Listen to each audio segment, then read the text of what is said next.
On va pouvoir attaquer avec notre vedette incontestable, le célébrissime Marc-André Sellos, qui nous fait l'honneur d'être vice-président de l'association, que tout le monde connaît, puisqu'il n'y a pas beaucoup d'endroits médiatiques où il n'intervient pas, hein, la radio, la télé, les journaux, etc.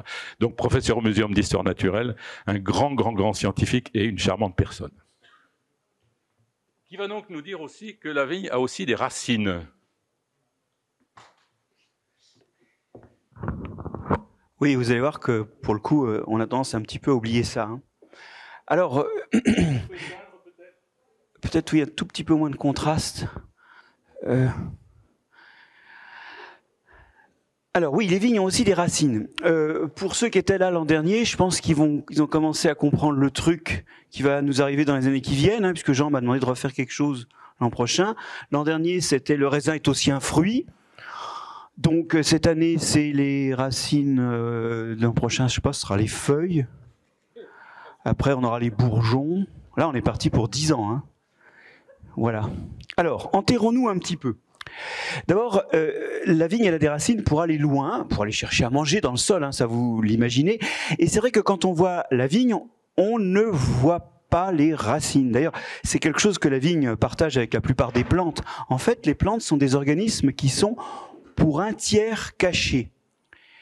Il y a un tiers de la masse qui est sous le sol. Et dans le cas de la vigne, comme on taille perpétuellement les parties aériennes, en fait, on est sur un tiers au grand minimum, parce qu'on ne taille pas les racines.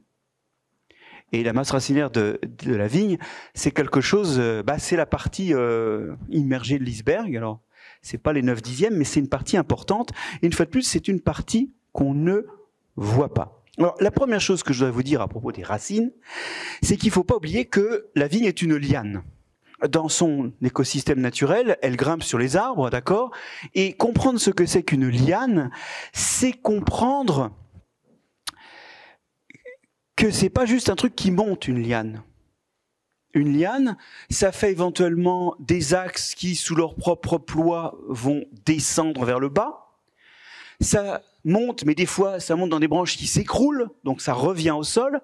Une liane, c'est quelque chose qui rampe, qui monte, qui redescend, qui re-rampe, qui remonte, qui redescend. C'est ça le développement d'une liane, dans le temps long. Et évidemment, pas d'une année sur l'autre. Et ça veut dire que donc, il y a une forte capacité, quand on revient au sol, de se réenraciner pour exploiter le sol chaque fois qu'on le retouche. Et ça nous explique les façons anciennes de multiplier la vigne. Autrefois, on mettait un axe en terre et racinait. Toutes les plantes font pas ça. Beaucoup le font, mais toutes le font pas. Et par contre, toutes les lianes le font. Et dans la façon ancienne de multiplier la vigne, en enterrant un axe, alors il y avait différentes façons de provigner, comme on dit, c'est-à-dire de faire une vigne de génération suivante, mais on utilise toujours le fait que quand on amène en terre un rameau de la vigne, eh bien, il racine et rapidement on va pouvoir le séparer du plan mère pour obtenir un descendant. Ça, c'était l'époque, on va voir qu'elle est révolue en partie, où on pouvait planter la vigne directement avec ses propres racines dans le sol, il n'y avait pas de problème. Voilà. Alors l'autre chose que je dois vous dire avant de poursuivre plus en détail sur des détails de la vie racinaire, hein, c'est que la vigne, dans son écosystème spontané, elle est souvent dans des sols humides. Alors j'essaie de mettre au point un peu plus, voilà. Elle est souvent dans des sols humides. Ça n'exclut pas qu'elle soit des fois dans des sols très caillouteux, mais ces sols-là, ils ont en commun que on va mal respirer. Pourquoi ? Parce qu'il y a de l'eau et donc l'air ne rentre pas. Donc même les racines superficielles, quand le sol est humide, elles ont du mal à respirer. Ou bien parce que certes c'est de la caillasse, donc il n'y a pas de problème, on peut respirer, il y a des trous, mais pour aller se nourrir et chercher de l'eau, il faut aller très très profond. Et là, bien que l'air rentre entre les caillasses, eh bien, très en profondeur, là où il y a de l'eau, bah, ça commence à être difficile de respirer. Vous y êtes? Donc en fait, la vigne sauvage, elle a d'emblée une capacité à mettre ses racines là où c'est difficile de respirer. Soit en surface dans un sol où il n'y a pas d'air, soit très profond dans un sol où il y a certes une possibilité que l'air rentre, mais de là à ce que l'air arrive en grande quantité en profondeur, c'est une autre histoire.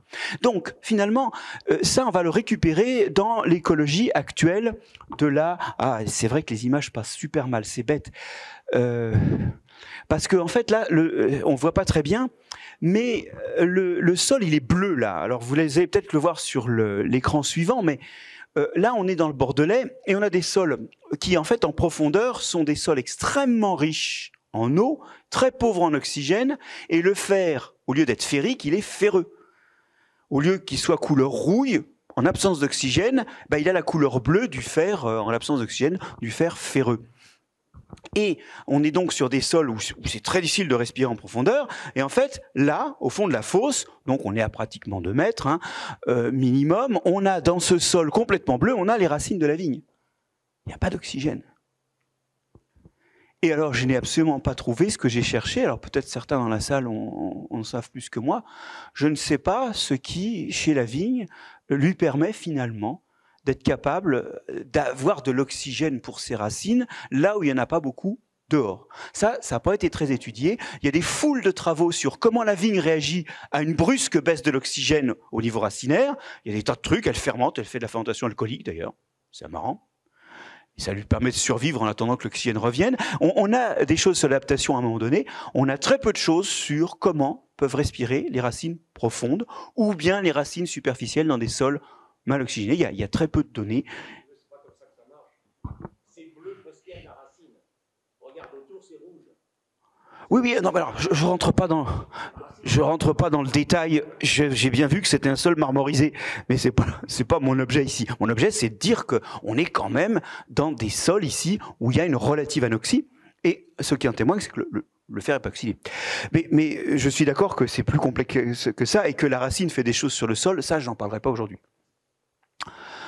Alors, cette capacité à aller en profondeur, elle s'exprime dans les sols, enfin à supporter des faibles teneurs en oxygène pour des raisons que je ne connais pas, voilà. Elle s'exprime à la fois donc dans des sols où il n'y a pas beaucoup d'oxygène à cause de la présence de l'eau, mais aussi, ici nous sommes dans les PO, dans des sols qui sont plutôt oxygénés, mais où la racine va très profond. Alors, ici, donc c'est une fosse, vous voyez, on voit ma calvitie qui est très en dessous de la surface du sol, et je montre du doigt à 4,5 mètres de profondeur, un point là du bout de mon piolet. Je suis désolé, l'image passe mal, mais c'est des racines de vigne. Avec 4,5 mètres de sol au-dessus.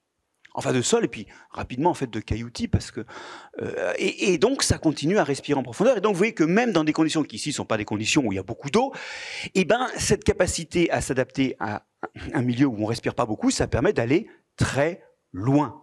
Et finalement, cette image qu'on a classiquement du système racinaire, ça c'est l'image un peu polissée de ce système racinaire relativement compact, qui correspond à la plupart des terroirs où en fait la vigne, elle n'a pas de concurrence parce qu'on laboure, on désherbe, donc ses racines restent en surface, et en plus on a assez d'apport pour qu'elle n'ait pas à aller loin. Mais en fait, l'enracinement assez superficiel qu'a la vigne dans les conditions de culture, alors ici c'est différentes vignes qui ne sont pas du vinifera, mais on voit que l'enracinement spontané, il est relativement superficiel, ça c'est dans les sols riches. Il faut oublier l'idée que la vigne est nécessairement avec un enracinement superficiel. Elle peut aller chercher où elle veut à manger. Et vous avez ici une image de développement sur 27 jours de petits ceps de vigne dans 2 compartiments de sol, un compartiment où il n'y a pas d'azote et un compartiment où il y a de l'azote. En fait, il faut comprendre que la vigne, elle va là où il y a à manger, c'est-à-dire à boire ou à prendre de l'azote et du phosphate. Et finalement, la forme du système racinaire, elle n'est pas générique. Dans un milieu riche, ça fait une motte superficielle qui est un petit peu le reflet en miroir de la partie aérienne.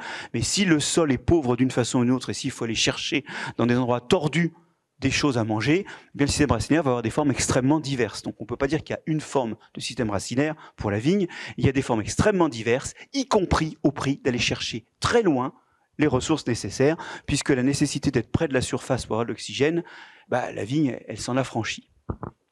Bon, alors voilà une première présentation de ces racines, mais ceux qui me connaissent savent qu'une histoire ne se raconte jamais sans champignons. Et en fait, je vais vous présenter quelque chose qui est important parce que c'est ce sur quoi travaillent mes équipes de recherche à Paris, Gdansk et puis à Kunming. On travaille en fait sur les compagnons des racines. Parce que ces racines, quand vous les regardez, alors ça c'est une photo que j'ai faite de racines, eh ben, on était ensemble. C'était chez Anselme Solos. Et il y avait ces racines. Alors, vous voyez qu'elles sont un petit peu boudinées par endroits, mais elles ne sont pas vraiment fines. En fait, c'est des racines assez grossières par rapport aux racines que vous auriez si vous déracinez un lotier ou une graminée. Et ça, c'est typique de racines qui, en fait, ont vraiment délégué à un champignon le soin d'explorer le sol. Elles-mêmes sont surtout des axes qui reçoivent le champignon, mais typiquement, le fait qu'elle soit pas très fine, pas extrêmement ramifiée, ça reflète le fait que c'est des champignons qui font le boulot. Effectivement, quand on regarde dans ces racines, alors c'est pas une racine de vigne dans ce cas-là, on voit très bien qu'à l'intérieur, au microscope, on a les grandes cellules, vous voyez ici, de la racine, et puis on a les filaments de champignons qui courent et qui se ramifient pour rentrer dans les cellules racinaires. Ils les tuent pas. C'est une interaction très étroite, je vais revenir là-dessus. Cette structure-là qui rentre dans la cellule, c'est un filament de champignon qui rentre et qui se ramifie finement sans tuer la cellule, ça s'appelle un arbuscule, techniquement, mais peu importe. C'est une partie du champignon qui est spécialisée dans les échanges avec cette cellule qu'il n'a pas tuée. Et en fait, vous allez voir que ce qu'il échange, c'est notamment ce qu'il a été cherché dans le sol. Ces champignons, alors là on est chez la vigne, ils font à la fois des filaments, des arbuscules qui se ramifient dans certaines cellules, et puis aussi des renflements, ou on appelle des vésicules, où ils stockent leurs réserves de matière grasse, un peu comme les bourrelets chez nous. C'est des filaments de champignons renflés qui contiennent les réserves du champignon, que le champignon planque dans la racine, plutôt que de laisser ça dehors. Alors, ces champignons qui sont présents dans les racines saines, ça veut dire que ce qu'on appelle une racine, nous, c'est pas une racine, c'est en fait techniquement une mycorhize. Et c'est là-dessus que travaillent mes équipes de recherche, alors pas vraiment sur la vigne, mais mycorhize, c'est un mot technique pour dire que c'est un mélange de racines, rhiza, et de champignons, myco. Et en fait, ça, le 9/10 des choses que vous considérez comme des racines, en fait, c'est des mycorhizes. Mais on ne voit pas le champignon. Donc on dit classiquement que c'est des racines. Mais en réalité, non seulement il y a du champignon dedans, mais en plus, ça ne fonctionne pas sans le champignon. Parce que c'est le champignon qui va chercher la bouffe. C'est lui qui va faire les courses. Alors, vous devinez qu'il ne le fait pas gratuitement. Il fait ça en échange de sucre que lui donne la plante. Mais enfin, ces mycorhizes arbuscules, c'est ce qu'il y a sur 8/10 des plantes, sachant qu'il y a des plantes qui ont encore d'autres champignons et d'autres formes de mycorhizes, peu importe. Au total, 9/10 des plantes, elles n'exploitent pas toutes seules le sol. Et ça, finalement, ce que j'avais dans la main, c'est pas vraiment des racines, c'est des mycorhizes arbuscules, sauf que bien fort qui, à cette échelle, et avec ce contraste d'ailleurs aussi, peut voir le champignon. Bon. Alors, ici, un petit film qui vous montre des systèmes racinaires où on vous fait voir par des halos que la plante, on ne voit pas très bien les halos pour le coup, que la plante émet des substances dans le sol par ses racines. Et vous avez ici un champignon qui grandit. J'espère qu'on va le voir. On ne le voit pas. Ah, c'est vraiment l'horreur.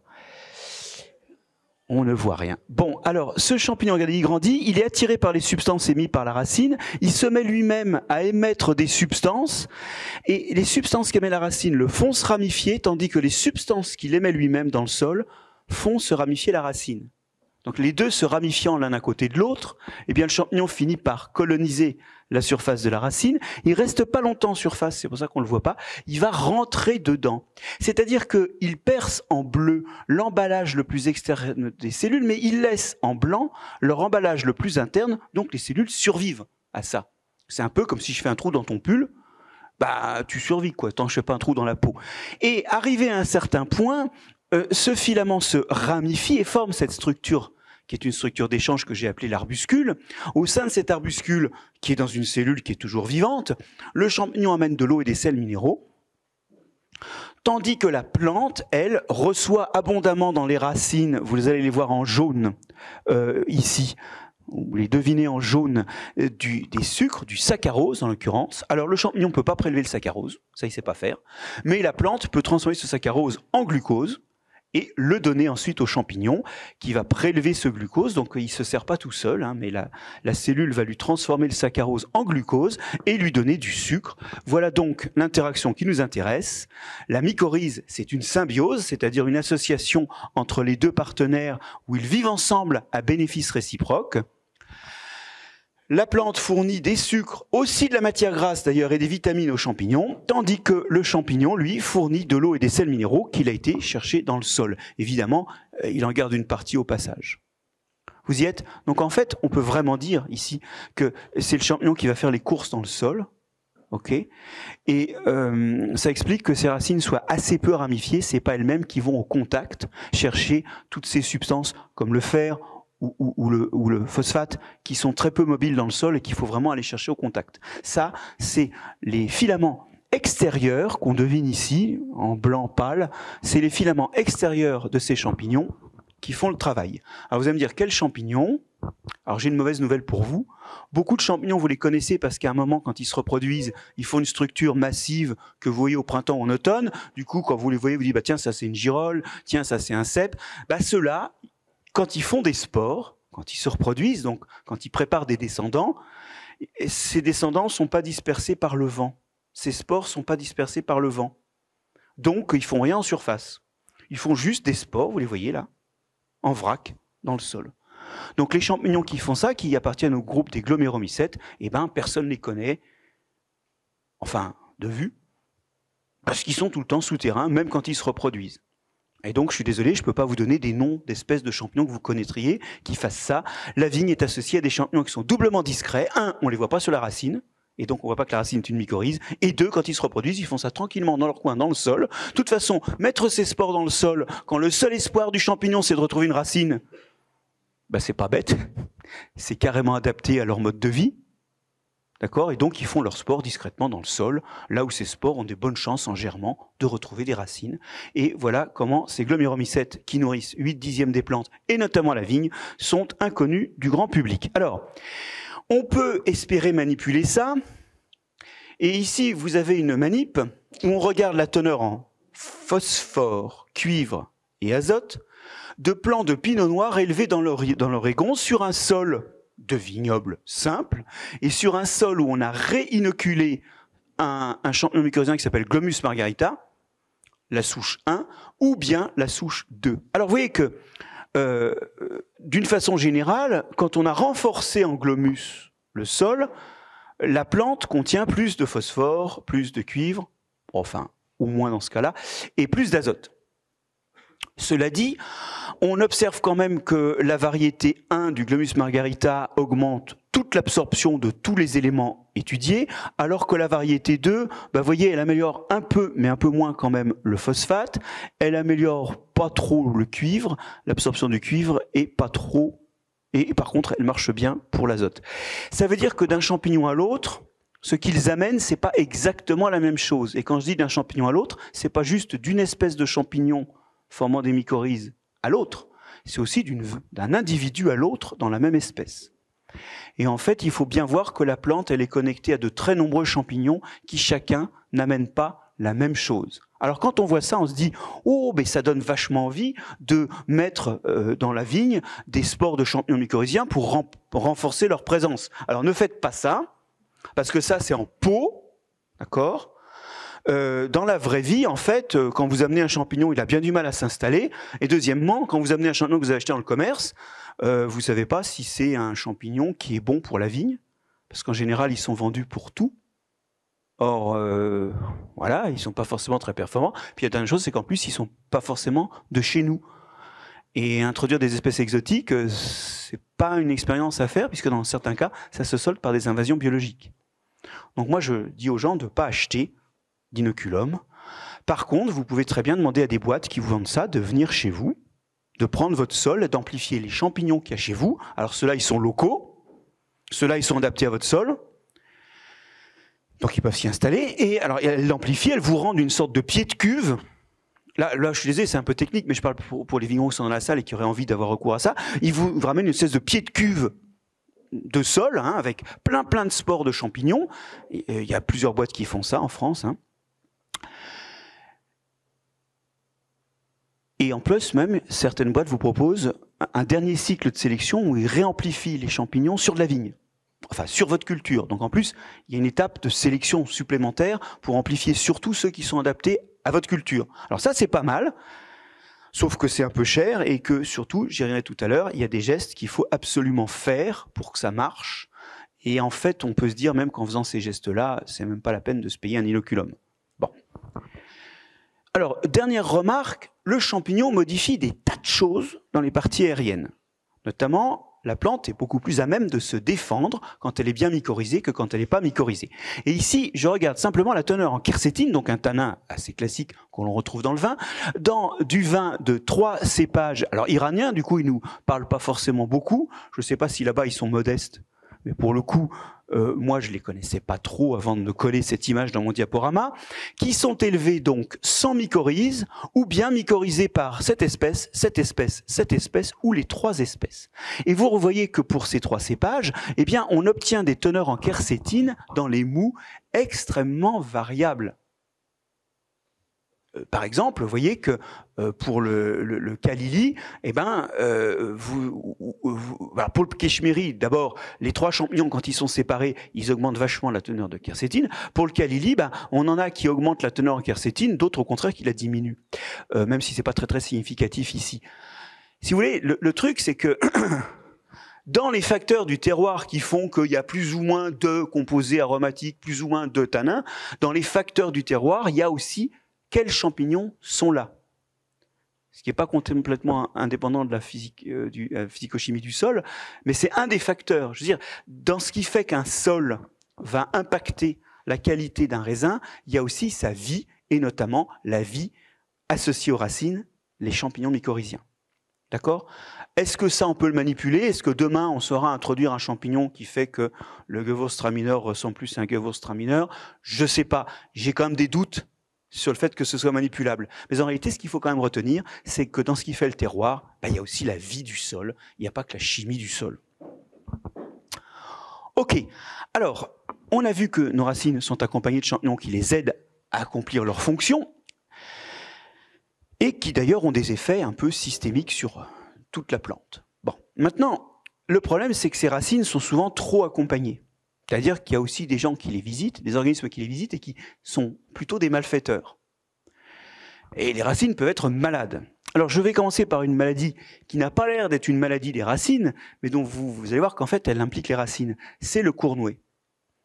Alors le cournouet, en fait, c'est un virus. Et les virus de plantes, ils se baladent dans la plante de cellule en cellule, voilà. Donc ils sont dans les parties aériennes, hein, mais le cournouet, il est inoculé par un petit nématode, c'est-à-dire un mini-ver du sol. Mini-ver du sol, il fait 200 microns, hein, 0,2 mm. Donc, c'est pas la peine d'aller les chercher pour les retirer un par un dans le sol quand il y en a. Hein.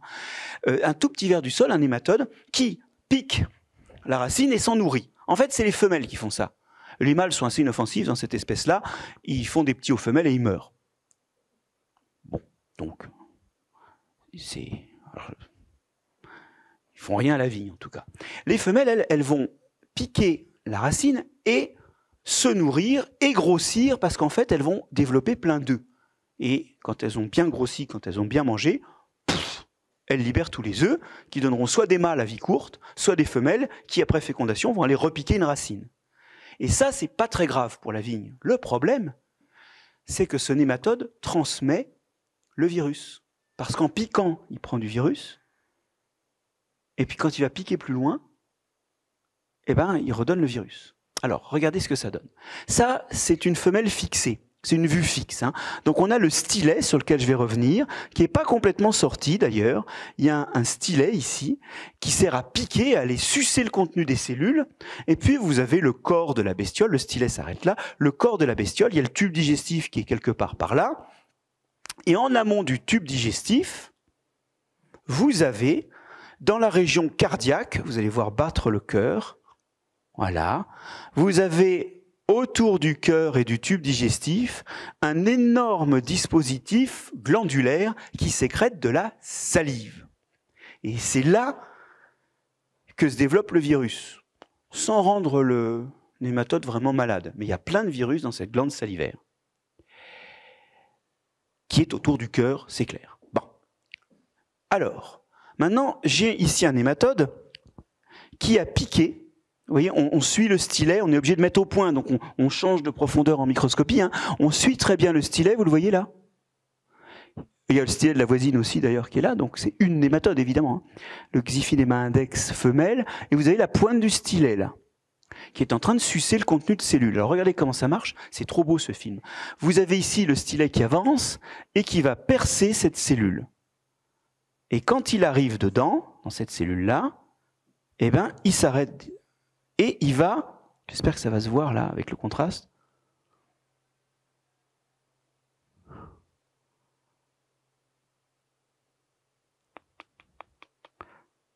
regardez, vous avez vu?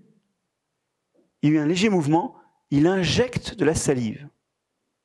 Et cette salive, elle va digérer le contenu cellulaire. Vous voyez que la cellule est complètement gonflée maintenant, ce qu'elle n'était pas tout à l'heure. Et puis petit à petit, il va pomper le contenu cellulaire qui a été digéré par sa salive. Il crache les enzymes, la cellule se transforme en un jus et il pompe. Regardez, c'est en train de diminuer la taille là. Je ne sais pas si c'est net, la projection m'aide pas, et il absorbe tout ce qui est juteux, tout ce qui est liquéfié. Alors il y a des restes qui ne sont pas liquéfiés, et vous allez voir qu'à un moment, pouf, il va relancer de la salive. Vous êtes prêts? Pouf! Et ça va redigérer, il va pomper, et puis il va faire ça 3-4 fois, puis après, pouf, il va mettre son stylet un peu plus loin dans une autre cellule. Et c'est là, au moment où il envoie la salive, qui est pleine de virus, que le virus s'installe. Alors évidemment, dans la cellule qui est parasitée, là, il ne va pas avoir beaucoup d'avenir, mais il va passer dans les cellules voisines, et c'est comme ça que ce nématode injecte la maladie. Je ne résiste pas à l'envie de vous montrer ce film. On pourrait parler de plein d'autres maladies des racines, mais c'est vraiment un super film, ça. Et voilà comment les nématodes du sol font chier les plantes, non pas en eux-mêmes, mais à cause des virus qu'ils transportent. Évidemment, si jamais la plante est malade, au moment où le nématode suce le contenu cellulaire, bah, il infecte sa glande cellulaire avec les virus qu'il absorbe. Alors maintenant, quand même, il y a des bonnes nouvelles. Regardons un petit peu les effets de la présence de champignons mycorhiziens sur les attaques de Xiphinema index, donc de ce nématode. On observe, quand on inocule le nématode, que pendant 13 jours, si la plante n'est pas mycorhizée, si elle est élevée dans un sol où il n'y a pas de champignons mycorhiziens, eh ben, l'infection flambe, alors que si la plante est mycorhizée, l'infection se résorbe petit à petit. C'est intéressant, mais si maintenant on regarde les données obtenues sur les plants mycorhizés, on oublie ceux qui ne sont pas mycorhizés et sur lesquels le nématode prolifère. Et on regarde les plants qui sont mycorhizés. Si on regarde le pourcentage d'infection en fonction de la quantité, du pourcentage de la longueur de la racine où on trouve du champignon, c'est-à-dire si on regarde l'importance de la maladie en fonction de la quantité de champignons mycorhiziens qu'il y a dans la racine, on voit que plus il y a de champignons, moins il y a de maladies. Donc non seulement c'est du blanc ou noir, quand il n'y a pas de champignon, c'est pas protégé, mais quand il y a du champignon, c'est d'autant plus protégé qu'il y a du champignon. Donc on a vraiment très envie d'avoir des champignons mycorhiziens parce qu'on s'aperçoit qu'ils ont un rôle protecteur et au fait, c'est pas un miracle. Comme ces champignons se nourrissent sur la racine, au cours de leur évolution, tout ce en quoi ils peuvent protéger la racine aura bien sûr été sélectionné, puisque c'est une façon de protéger le garde-manger, donc d'avoir plus à manger, donc de faire plus de descendants. Vous y êtes, c'est pas de la charité dans l'absolu, c'est de la charité bien ordonnée, qui sert soi-même en particulier. D'accord? Donc il y a aussi, ces mycorhizes ont aussi un effet protecteur que je vous présente en complément de ce que je disais tout à l'heure. Il y a aussi une protection des partenaires, ils se protègent l'un l'autre. D'ailleurs, vous avez repéré que le champignon, il mettait ses réserves de matière grasse dans la racine, lui aussi il se protège dans la racine, enfin il protège ses réserves dans la racine. C'est vraiment une protection réciproque, et c'est pas qu'une histoire, la mycorhize, de nourriture. Bien. Alors on continue. On a vu cette histoire de nématode, et à propos de cette histoire de nématode, on a vu que les champignons mycorhiziens avaient de plus un effet protecteur, mais on continue sur ces histoires de compagnie insistantes. Alors, vous êtes conscient que la domestication de la vigne, c'est un vrai paradoxe. On l'a domestiquée dans l'endroit du monde où il y a le moins d'espèces de vignes. On a domestiqué ça au Moyen-Orient, où il y a Vitis vinifera, et c'est tout, alors qu'en Asie, d'une part, ou en Amérique, d'autre part, il y a à chaque fois une vingtaine d'espèces de vignes différentes. Et ce qui est marrant, c'est que l'homme a domestiqué la vigne là où il y en avait le moins de diversité. Bon. Alors ça, c'est un clin d'œil de l'histoire, mais le truc, c'est que cette vigne-là, elle vit très loin des autres vignes, et donc, eh ben, elle vit très loin des maladies des vignes. Et il traîne en Asie, mais surtout en Amérique, des tas de maladies que notre vigne n'a jamais vues. Vous me sentez venir avec mes bottes, là. Il y a des maladies des feuilles, bien sûr, il y a l'oïdium, il y a le mildiou, mais il y a aussi des maladies qui touchent les racines et dont on va parler tout de suite. Vous devinez de quoi il va s'agir. Quand les Européens sont arrivés en Amérique, ils ont essayé de planter des vignes, parce qu'évidemment, il fallait faire la messe. C'était pas pour boire, hein. C'était juste dans le cadre de la grande mission d'évangélisation. Il fallait apprendre. Voilà. Alors donc, on a essayé de planter des vignes et ça n'a pas marché. Ça a été remarqué tout de suite, c'est qu'on n'arrivait pas à planter la vigne, elle crevait. On ne savait pas pourquoi, mais du coup, en Amérique, les gens ont commencé à utiliser des vignes locales, comme notamment le cépage Isabelle qui est à l'écran, là, comme le Vitis labrusca. Ils ont commencé à utiliser des raisins locaux. Et ça persiste d'ailleurs. Il y a aujourd'hui, alors c'est plutôt des hybrides, comme le Concorde, mais il y a encore pas mal de ces raisins qui datent des tentatives d'avoir du raisin là où on ne pouvait pas avoir de vigne, qui servent encore notamment à faire des jus. Mais plutôt des jus et pas des vins, parce qu'ils se vinifient mal. Ces vignes non vinifera d'une part, et puis les hybrides se vinifient pas très bien. Bien. Alors, il y a notamment sur ces cépages américains des maladies comme l'oïdium, qui se sont introduits en Europe. L'oïdium s'est introduit dans les années 1850, et en termes de production, on a un écroulement de la production qui est pire que... Ça, on a du mal à s'en souvenir, même du phylloxéra, de toute façon. Je ne sais pas si vous vous en souvenez bien, vous, mais moi, c'est vague comme souvenir. Mais en tout cas, l'écroulement, en fait, lié à l'arrivée de l'oïdium en Europe, l'écroulement de production en France, ici c'est des productions en France, est dramatique avec l'arrivée de l'oïdium. Et on remarque que cet oïdium, en fait, il vient d'Amérique. Ok, ça c'est très vite repéré, mais en Amérique, les vitis américains, ils n'ont pas beaucoup d'oïdium.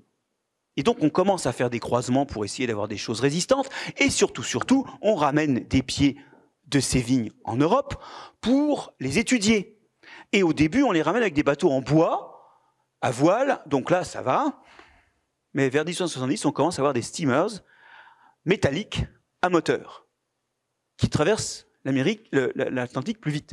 Alors quand on ramène un cep de n'importe quoi, hein, de Vitis vinifera ou autre, c'est simple. Hein. On le prend dans le sol, on l'agite, on coupe un peu les racines, on coupe un peu les feuilles, et on l'entasse sur le pont, et puis ça reprend à l'arrivée. Mais malgré le fait que les racines sèchent. Sauf que si la traversée est assez rapide, des machins cachés dans les racines arrivent à pas sécher trop vite. Et en fait, quand les steamers permettent de traverser l'Atlantique assez vite, il y a un petit puceron qui notamment vit sur les racines, qui va arriver à pas sécher avant d'arriver. Il est aussi sur les feuilles, on va le voir, mais les feuilles, il n'y en a pas. Quand vous ramenez un cep, vous coupez toutes les branches. Il va survivre à la traversée et ça va être la crise du phylloxéra, qui est moins prononcée en perte de production que la crise de l'oïdium, mais qui est quand même une crise beaucoup plus durable, parce que là, on va beaucoup plus piétiner à trouver la solution. Alors, le puceron en question, il fait des gales sur les feuilles, que vous avez peut-être vu sur de la vigne, des fois. Il y en a, mais c'est très peu fréquent. Il y en a sur les vignes sauvages. Et ces gales, en fait, dans ces gales, il y a une femelle qui pond des œufs sans avoir besoin de mâle. Et donc, les petits, qui sont ces petits, produits directement. À un certain moment, la gale s'ouvre, la femelle... Enfin, toutes les petites sortent, la femelle meurt souvent, les petits sortent, ils vont refaire des gales, et ça prolifère sur les feuilles. Et puis, en hiver, il n'y a pas de feuilles.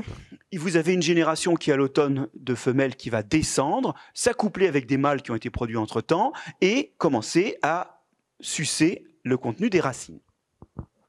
Et ça fait des déformations racinaires, que vous voyez là, qui sont des déformations en réaction à la présence du puceron. Et d'ailleurs, les racines que je vous montrais tout à l'heure, il y a des espèces d'excroissance. Quand on regarde des racines, même de porte-greffe de chez nous, il y a des traces d'attaque, pas importantes, qui ne tuent pas la plante, mais il y a des traces d'attaque du puceron. Bon, donc mon puceron, il a une phase aérienne quand il y a des feuilles, il se multiplie sur les feuilles, et puis il a une phase racinaire, où il se multiplie sur les racines au moment de l'hiver. Et en fait, le truc, c'est que les vignes américaines elles sont très sensibles des feuilles, mais pas des racines, parce qu'elles ont des racines très fibreuses. Et le puceron, il n'arrive pas à piquer dedans. Donc en Amérique, le puceron, il se multiplie sur les feuilles, puis il survit très mal en hiver. La vigne européenne, la Vitis vinifera, notre vigne, elle est surtout sensible des racines, ce qui fait qu'on voit rien sur les feuilles, ou pas beaucoup de choses. Et par contre, le puceron, il se multiplie en hiver, puis il survit en été, parce qu'il arrive mal à s'installer sur les feuilles. Vous y êtes? Alors ça vous donne le début de la solution. D'abord, ça a été difficile, et on le doit à Planchon et quelques autres, d'identifier l'agent causal, parce qu'en fait, chez nous, sur nos vignes européennes, il fallait regarder les racines. Et ça, personne ne les regarde. Ça ne se voyait pas trop sur les feuilles. On voyait quelques galles, quelques déformations liées à la bestiole, mais ça n'avait pas l'air d'être la cause. Parce que la cause, c'était en hiver, la prolifération sur les racines. Donc il a fallu déterrer la vigne. Et je ne dis pas, les universitaires, ça ne met pas les mains dans le sol. C'est sale, le sol. Donc en fait c'est le pépiniériste de l'équipe. Je crois que c'est Saül, le pépiniériste.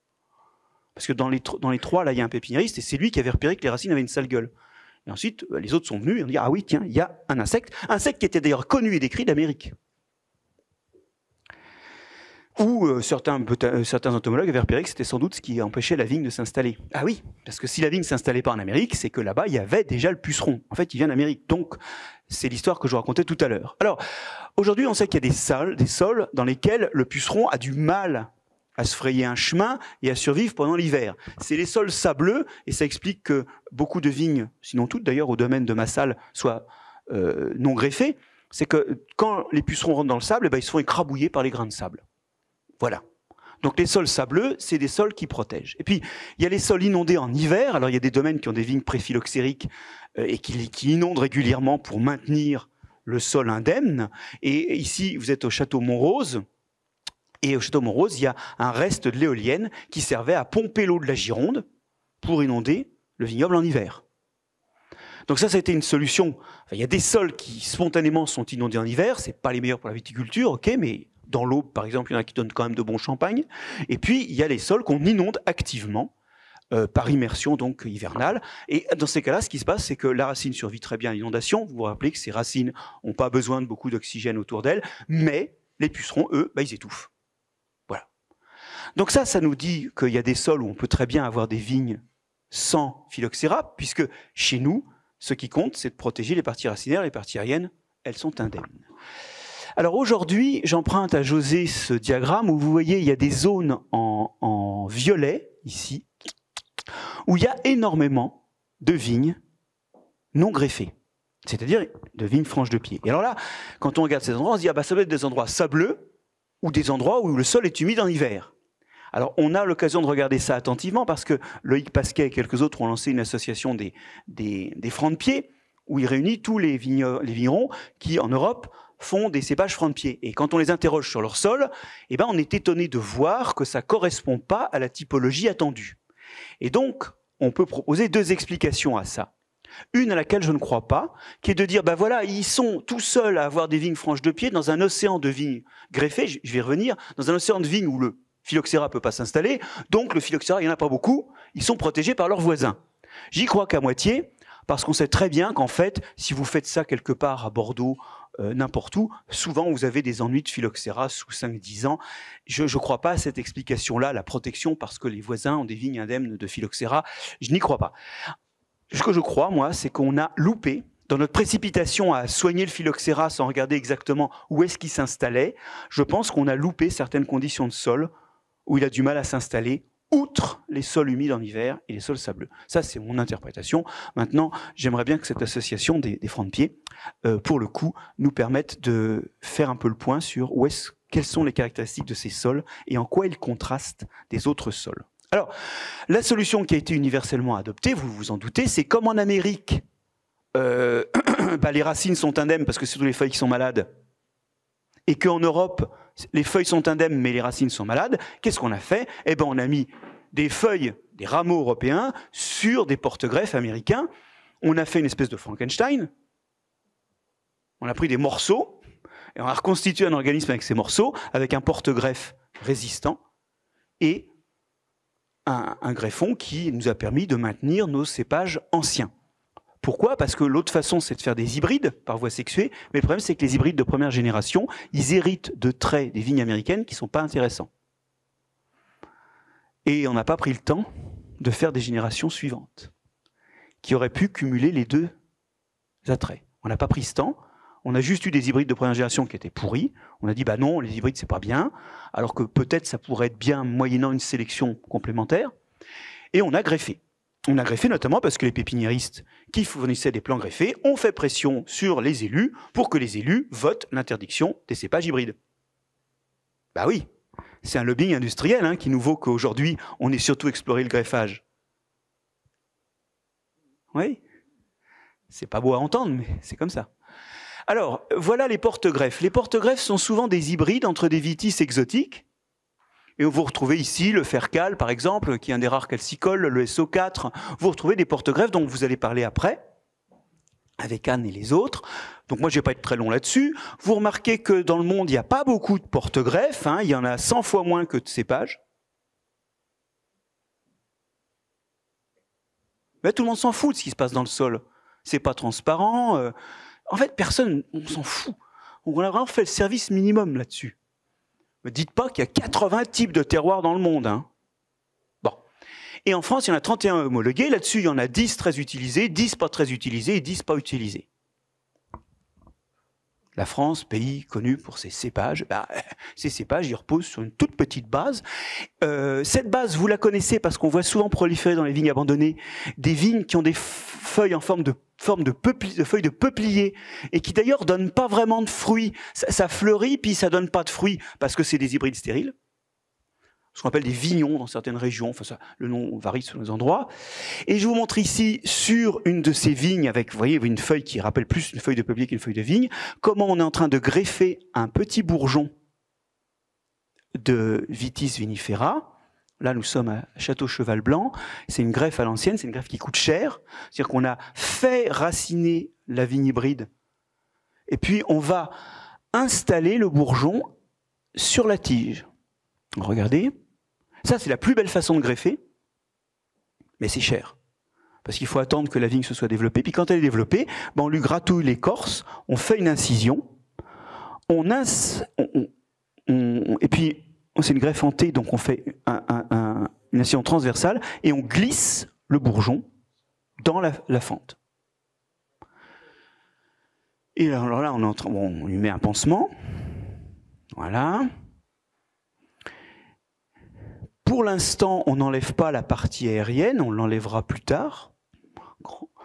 Quand la saison suivante, ce bourgeon aura débourré et donnera des feuilles qui permettront de remplacer ces feuilles-là. Et puis, on épuise un peu le flux de sève par un coup de scie qui fait que la sève a du mal à monter et qui va limiter les réactions immunitaires et le rejet de greffe. Ça, c'est une belle greffe. La vérité, c'est que la plupart du temps, les greffons qu'on a, les greffages qu'on a, c'est des greffages faits par des machines qui débottent, qui font de... Bon, c'est du millier de greffes à la minute, hein, et c'est des greffes dites en oméga, c'est-à-dire que ça vous fait un oméga ici, avec le greffon sur le porte-greffe. Et ça, c'est un peu mal rabouté. Ça se voit d'ailleurs encore avec l'âge. Et ça vous fait un point qui est un point de fragilité et qui est un des agents qui favorise l'ESCA, qui fait que les vignes greffées vivent en moyenne moins longtemps que les vignes pas greffées. Il y a plusieurs facteurs à ça, mais un des facteurs, c'est que les maladies du bois s'installent bien, ou plus facilement en tout cas, sur cette zone, qui est une zone un peu mal foutue en recollement, et qui n'est pas aussi bien recollée que des greffes manuelles, qu'elles soient d'ailleurs manuelles en oméga, ou manuelles par insertion d'un bourgeon. Voilà. Alors, on peut s'étonner d'une chose, c'est que les porte-greffes, ce soient des hybrides entre vignes américaines.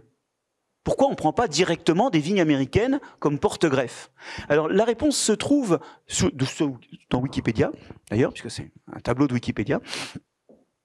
Vous avez ici différentes vignes qui servent de progéniteurs des porte-greffes, et vous avez leurs caractéristiques. Vous voyez que par exemple, la vigueur conférée, quand elle n'est pas bonne, ça veut dire que ça pousse mal au-dessus, c'est pas une bonne idée pour un porte-greffe.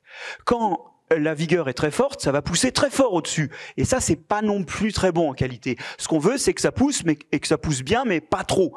Donc vous voyez que toutes les provenances, toutes les vignes américaines n'ont pas la même caractéristique pour ça. Maintenant, la résistance au calcaire, alors ça c'est le drame, les vignes américaines, elles ne poussent pas sur calcaire.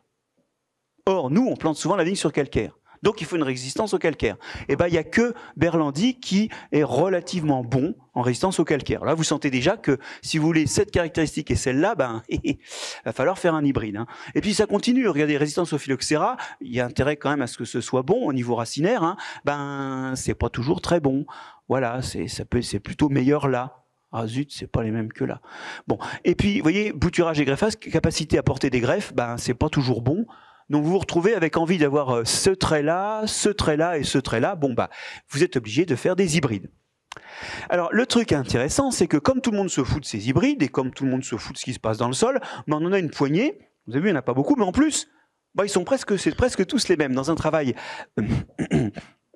de 19, notamment impliquant Jean-Michel Boursicot, qui étudie donc 36 porte-greffes, on s'aperçoit que plus du tiers d'entre eux descendent non seulement des mêmes espèces, mais des mêmes individus. Ils ont les mêmes parents.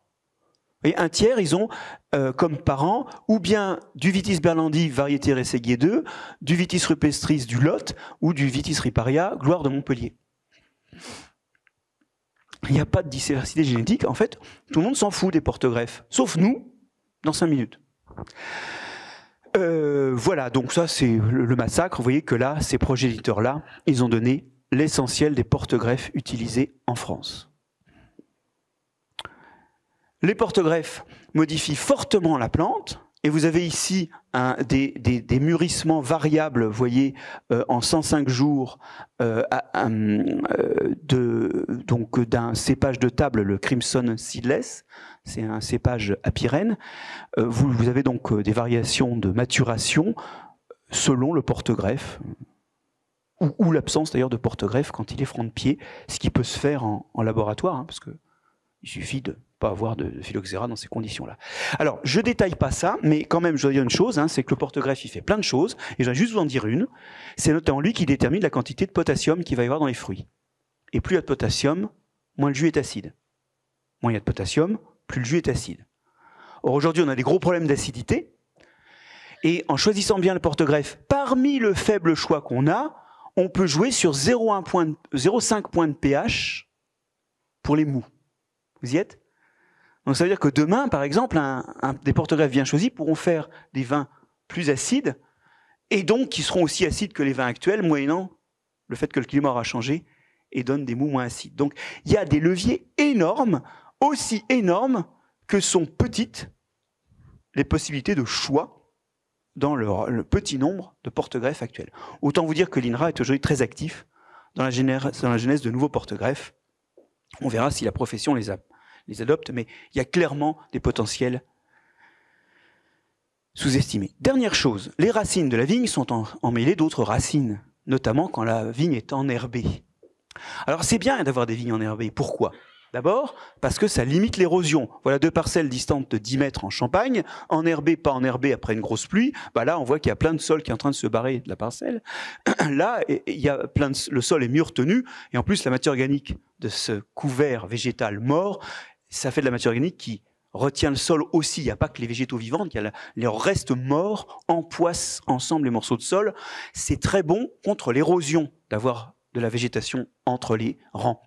En plus, cette végétation, elle peut être faite de plantes comme les phacélies ou les crucifères, qui sont très gourmandes en azote et en phosphate, et qui donc, pendant l'hiver, où la vigne laisse tout traîner, vont se goinfrer d'azote et de phosphate, puis quand vous les broyez au sol, ça va se redécomposer et redonner de l'azote et du phosphate que votre vigne pourra utiliser. En fait, avoir des vignes enherbées en hiver, ça évite que l'azote, surtout, et le phosphate, un peu moins parce qu'il n'est pas mobile dans les sols, ou le potassium ne se sauve et que vous soyez obligé d'en ramener. C'est des séquestrations temporaires de fertilité pendant l'hiver. Ensuite, certaines, notamment les crucifères, peuvent avoir des racines qui grossissent et qui vous écartèlent le sol. Des radis, par exemple, ou des navets. Et ça, c'est bien, parce que ça fait des trous par lesquels l'eau va rentrer. Ça vous permet d'avoir un sol dans lequel l'eau rentre mieux. Et ça, c'est une façon d'éviter, d'ailleurs, que l'eau ruisselle en emmenant le sol, au passage. Bon. Donc ça permet à l'eau de rentrer dans le sol. Oui, un sol végétalisé, l'eau rentre mieux que dans un sol pas végétalisé. Et puis, vous avez ici, alors elles sont partiellement broyées ici et pas broyées ici dans une vigne champenoise, un très beau couvert hein, avec bon, des triticales et des fèves. Les fèves, c'est des plantes qui abritent des bactéries qui transforment l'azote atmosphérique en protéines. Quand vous broyez ça au sol, sans compter les racines qui restent dans le sol, c'est bourré d'azote qui est venu de l'atmosphère. Donc c'est ce qu'on appelle des engrais verts. Il y a plein donc de fonctions intéressantes. Allez, la plus intéressante, c'est ces expériences-là où on a fait pousser de la vigne avec des Xyphilema index. Vous vous souvenez, le fameux nématode dont on ne veut pas parce qu'il refile le cournoué à la vigne. On a donc fait pousser de la vigne avec ou sans, elle est seule ici, d'autres plantes, et on regarde la survie des Xyphilema sur un an. Alors quand il n'y a que de la vigne, ils survivent tellement bien qu'il y en a 1000, enfin il y en a 10 fois plus. Quand vous avez de la facélie du sarrasin, ben, c'est aussi de la bouffe pour les nématodes, c'est pas une bonne nouvelle. Mais la bonne nouvelle, elle est là. Elle est qu'il y a certaines plantes qui, regardez, font qu'il vous reste que moins de 50% à moins de 50% des nématodes. Et en plus, regardez, ces plantes, luzerne, sainfoin, trèfle violet, lupin blanc, lotier corniculé, c'est justement des plantes fixatrices d'azote. En fait, ça vient du fait que les flavonoïdes qui servent à attirer les bactéries qui fixent l'azote repoussent les nématodes. Bon. En tout cas, le truc, c'est qu'on a des couverts qui peuvent permettre de gérer les maladies. Et d'ailleurs, il y a une des maladies que gèrent partiellement les couverts, c'est le mildiou. Les spores, elles sommeillent à la surface du sol en hiver. Elles viennent des feuilles mortes. Et pour remonter sur les feuilles, elles comptent sur le splash de la pluie. Quand la pluie splash sur un sol nu, ça fait des éclaboussures partout. Ça, vous l'avez dans l'œil, je pense. Hein. Par contre, quand il y a la végétation, bah, ça ne splash pas. Les gouttes de pluie, elles ne feront pas de micro-gouttes. Et donc, vous pouvez gagner quelques semaines avant d'avoir des emmerdes avec le mildiou. Mais ça n'empêche pas les emmerdes de revenir. Hein, si ça empêchait le mildiou, ça se saurait. Donc, il y a des avantages phytosanitaires aussi. J'oublie tout ça. Je voudrais surtout vous dire, non, je vous le montre rapidement, il y a des champignons mycorhiziens qui sont partagés entre la vigne et les plantes spontanées ou plantées qu'on peut mettre sur l'interrang. Ça veut dire que votre interrang, il a une dernière fonction, c'est de nourrir des champignons qui feront des mycorhizes avec la vigne quand elle va reprendre son activité au printemps. Et donc ça peut vous permettre d'avoir des apports moins importants ou des apports sous forme de matière organique qui se minéralisera lentement, mais ça vous évite d'avoir recours à des engrais minéraux où ça peut limiter ce recours. Alors, pourquoi je vous dis ça? Parce que quand vous labourez, vous détruisez les champignons. C'est une sorte de double peine, parce que, un, vous les massacrez physiquement, vos filaments de champignons, et deux, comme vous avez labouré, c'est valable en grande culture, mais dans l'interrang aussi, il n'y a plus de plantes, donc ils n'ont plus rien à manger. Donc si jamais ils ont survécu au labour, ils meurent de faim. Vous y êtes? Labourer, c'est une double peine pour les champignons mycorhiziens. Alors, j'entends déjà les protestations.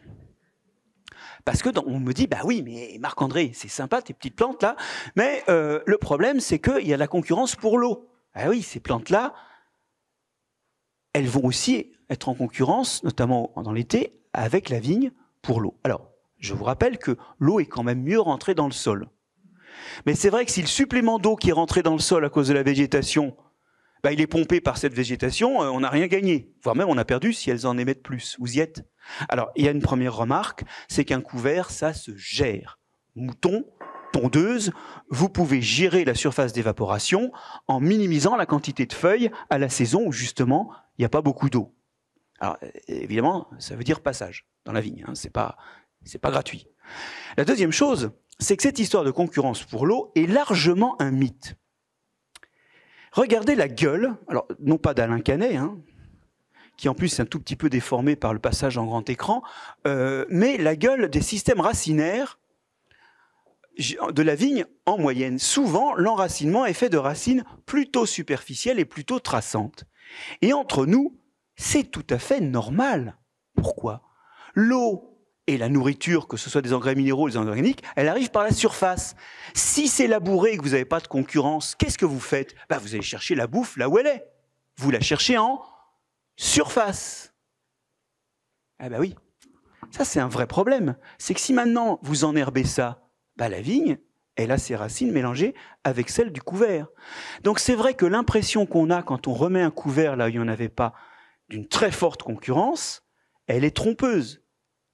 elle est celle d'une très forte concurrence qui résulte du fait que la vigne, elle n'a jamais été obligée d'aller chercher en profondeur parce qu'elle n'avait pas de concurrence en surface. Vous y êtes? Ça, c'est important. Ça ne veut pas dire qu'il n'y aura pas de concurrence. Mais ça veut dire que là, vous avez une concurrence maximum parce que la vigne a mis ses racines au mauvais endroit. L'autre raison pour laquelle ces racines courent en surface, c'est qu'il y a souvent, vous voyez, cette espèce de dalle là, faite de terre, ce qu'on appelle une semelle de labour. Quand vous labourez, vous avez votre soc qui passe dans le sol et qui soulève le sol. Mais vous appuyez. Et donc, en fait, vous appuyez sur le sol qui est en dessous. Et quand vous labourez, sans le savoir éventuellement, vous faites ce qu'on appelle une semelle de labour, c'est-à-dire que vous tassez le sol en dessous.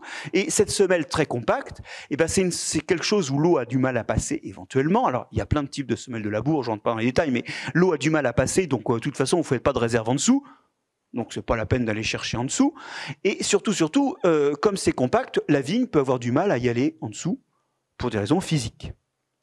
Alors, cette semelle de labour, c'est une raison qui contribue aussi quand justement on laboure et qu'on n'a pas un enherbement permanent et qu'on n'a pas renoncé au labour, c'est quelque chose qui contribue à faire que les racines soient encore plus en surface et que donc, quand vous plantez des plantes, elles seront vraiment en concurrence avec les racines de la vigne.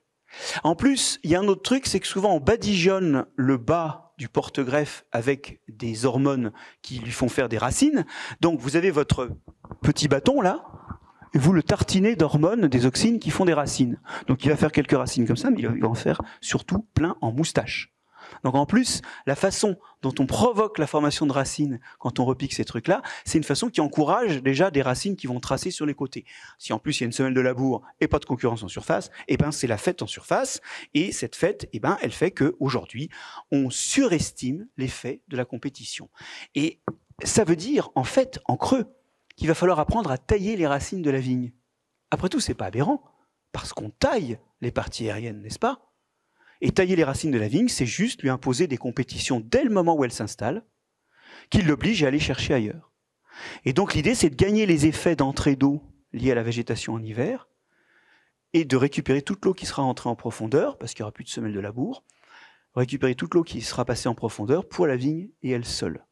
Ça ne veut pas dire qu'il n'y aura pas de compétition. C'est sûr que ça aura localement, notamment dans les régions sèches, un effet sur le rendement, mais de façon importante, cet effet sera moindre que ce qu'on peut estimer maintenant, et il sera compensé par les autres fonctions de l'enherbement. Bon, alors j'en ai terminé de ce propos, qui, je n'en doute pas, va peut-être en faire protester certains, mais c'est le moment de rendre l'antenne, je crois, sachant que on a maintenant vu que les vignes avaient des racines. Et je veux dire, en fait, c'est bien de l'avoir vu parce que pour le coup, tout le monde s'en fout. Hein, c'est comme si elles n'existaient pas. Vous avez vu la diversité des porte-greffes, elle en témoigne. Et il y a même, on lit des fois des textes, alors nous n'allons pas citer le site web où ça sort, qui sont hallucinants. On nous dit comment le cépage et le sol impactent les vins. On parle souvent de cépage, mais trop peu du sol sur lequel il pousse et encore moins de l'association des deux. Bon. Je ne suis pas tout à fait d'accord avec cette assertion, mais et on nous cite cette phrase qui sort de je ne sais pas où. Le cépage, c'est la phrase du poète. Le sol, c'est son contexte. Sortez la phrase de son contexte et elle perd tout son sens et son raffinement. C'est beau, mais c'est con. Parce que le cépage, il ne voit pas le sol. Hein. Ça fait depuis le phylloxéra qu'il ne voit pas le sol. Vous y êtes? Alors à part les francs de pied, mais c'est pas lui qui voit le sol. C'est le porte-greffe. Ouais, mais tout ça, c'est les machins qui se passent dans le sol. Alors bon, ouais, quand même, le pinot noir est bien adapté au sol de Bourgogne. Ben non. Et si je peux pousser ça, le fait que finalement, ça fait longtemps que la dimension sol n'est plus en interaction directe. Indirecte, si, hein, quand même, il y a des effets. Bon, mais si je pousse cette logique, ça veut dire que derrière le roman qu'on peut faire pousser que du pinot en Bourgogne ou du merlot à Bordeaux, il y a un moment où on a fait pousser autre chose, un machin qui justement par rapport au sol n'est plus du merlot, n'est plus du pinot, mais le porte-greffe. Et ça, c'est une super nouvelle, les amis. Parce que ça veut dire que la diversité des combinaisons entre les cépages et les porte-greffes et le sol est loin d'avoir été complètement explorée et qu'elle recèle de fortes possibilités. Parce que si on a sauvé ce que fait le cabernet sur le sol,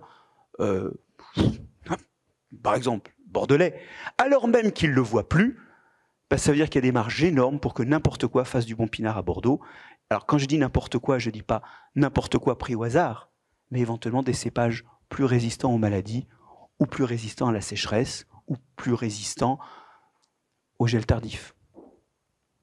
C'est en fait une super bonne nouvelle qui casse le mythe que notre réussite est liée à un cépage qui serait là, ou quelques cépages qui seraient les seules solutions à un endroit donné. On a déjà prouvé que ce n'était pas le cas, puisqu'aujourd'hui ces cépages, ils ne sont plus que la moitié d'eux-mêmes, si vous n'oubliez pas les racines, puisqu'ils sont greffés.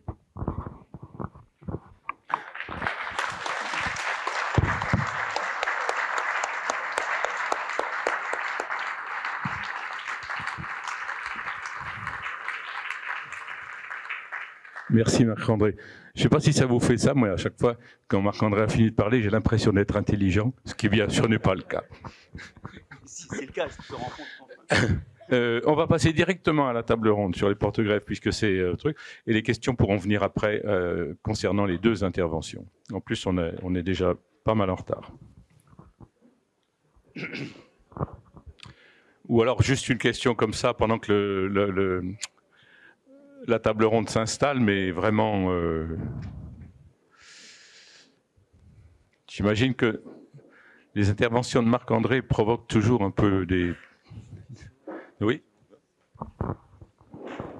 Bonjour et merci pour l'exposé. J'avais une question, c'est si on a une vigne européenne en franc de pied qui pousse, on peut voir, imaginons, le sol est transparent, on peut voir le système racinaire par rapport à des porte-greffes américains, enfin dits américains. Est-ce qu'il y a une différence, si on pouvait voir les racines, est-ce que visuellement il y a une différence sur la forme des racines qui est assez notable? Est-ce que vous avez quelques pistes de réflexion là-dessus? Première question. Et deuxième question, c'était si... quelqu'un m'avait dit à un moment que quand il y avait des vignes européennes en franc de pied, avant le phylloxéra, on passait des charrues traînées par des chevaux pour casser en fait les racines superficielles des vignes pour que les racines aillent plonger. Est-ce que c'est pas une manière d'ailleurs de tailler les racines? Oui, mais s'il n'y a pas de compétition, de toute façon, elles vont se redévelopper en haut. Il faudra recasser l'année suivante. Pour ça, je ne connaissais pas cette pratique, donc je suis preneur d'informations complémentaires. Pour la première question, d'une espèce à l'autre, l'enracinement n'est pas tout à fait le même.